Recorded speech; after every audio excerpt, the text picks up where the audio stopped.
আমার দোকানদার ভাইয়েরা বসে থাকে দোকানের মধ্যে আল্লাহর হুকুমের অপেক্ষার জন্য। তিনজন মানুষ থাকলো, অল্প যদি ইফতারি থাকে, পথচারী যদি একজন যায়, আজান দিয়ে দিচ্ছে, আমরা আপনারা কোনো প্রকার চীনা পরিচয় ছাড়াই ডাক দি ভাই। আমি জানি না আপনাদের এখানে হয় কিনা, হইলে আপনারা একটু আওয়াজ দিয়ে বলেন ঠিক কিনা। ভাই আসেন আসেন। হঠাৎ আজান দিচ্ছে, এমন সময় একজন হোটেলে ঢুকেছে। হোটেল দোকানদারও জিজ্ঞেস করে না ভাই টাকা আছে কি নাই, প্রথম কথা বলে আগে রোজাটা ভাঙেন, আগে ইফতারিটা করেন, আগে ইফতারিটা করেন। এই যে একটা মায়ার বন্ধন ইসলামের মধ্যে দেখা যায়।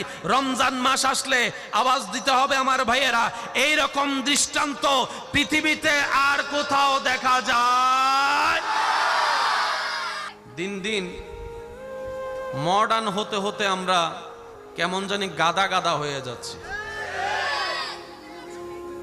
পোশাক আমাদের স্ট্যান্ডার্ড হচ্ছে, বিবেক আমাদের নোংরা হয়ে যাচ্ছে। কালারিং কালারিং পোশাক শরীরে থাকলেও মনের শেষ সৌন্দর্যের কালার আর আগের মতো দেখা যায়।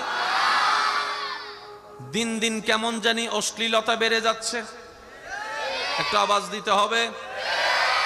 হায়া শরম কমে যাচ্ছে, মারামারি বেড়ে যাচ্ছে, খুনাখুনি বেড়ে যাচ্ছে, মামলা বেড়ে যাচ্ছে, কষ্ট বেড়ে যাচ্ছে, আযাব বেড়ে যাচ্ছে, অভাব বেড়ে যাচ্ছে, অশান্তি বেড়ে যাচ্ছে।